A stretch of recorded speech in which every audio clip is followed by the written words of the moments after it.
Let me thank our witnesses for being here today to discuss what I believe is one of the most important challenges in our federal transportation program.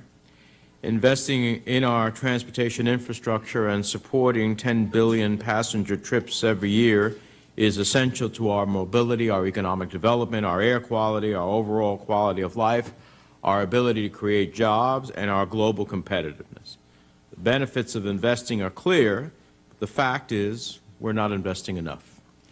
In 2009, a Federal Transit Administration report found that of the 7 largest rail systems, including New Jersey Transit, and the systems represented by 2 of our witnesses today, SEPTA and MBTA, they had a $50 billion backlog in projects. $50 billion just to make sure that the systems were in reasonably good condition. Not state-of-the-art, but adequate. And frankly, to me, that's simply unacceptable. Investing in our transit systems is not a luxury, it's a necessity.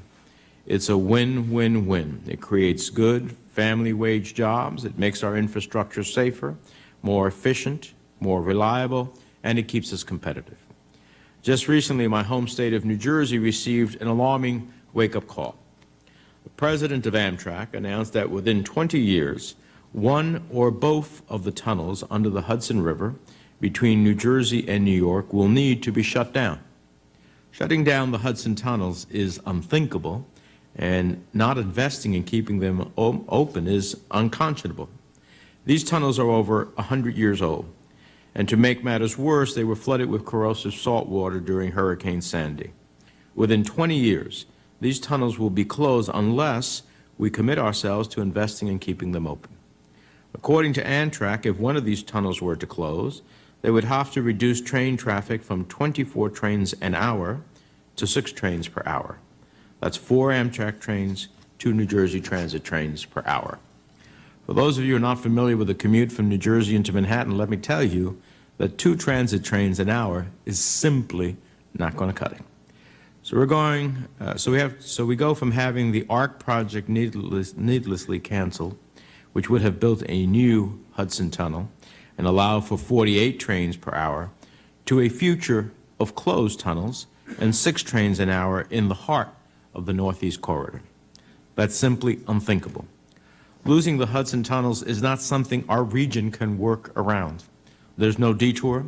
There's no extra roadway capacity for the transit and rail commuters to fall back on. We saw it during Sandy when our transit system was inundated. We saw it after 9/11 when people relied on ferry boats to travel to New Jersey from Manhattan. Without a fully functional, multimodal transportation system, the nation and New Jersey is simply stuck in gridlock.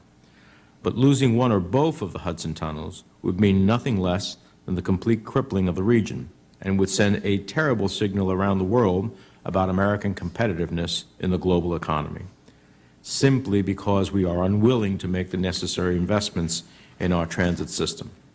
The Hudson River tunnels are the starkest example of a failure to invest, but every city and town across the country has its own examples. Whether large rail or small bus systems, our transit repair needs totally about $86 billion, projected by the DOT to grow to $142 billion by 2030 if we don't begin to invest today. At the end of the day, we all understand that investing in our infrastructure is not a cheap proposition or politically easy in the current atmosphere, but the cost of inaction is much, much higher. So I look forward to hearing the perspectives of our witnesses today and working with my colleagues both on this committee and as a member of the Finance Committee that will have to find the funding mechanisms to address these challenges. Let me introduce the first witness of our first panel. Mr. Dorval Carter is the Chief Counsel for the Federal Transit Administration. In addition to his work at FTA, Mr. Carter previously served in senior positions at the Chicago Transit Authority, a system with significant state of good repair needs. I look forward to hearing his testimony, which comes with a great depth and breadth of knowledge and perspective of the issue. Let me say, Mr. Carter, your full statement will be included in the record without objection. I'd ask you to try to summarize it in 5 minutes or so we can get into a dialogue. And with that, the floor is yours.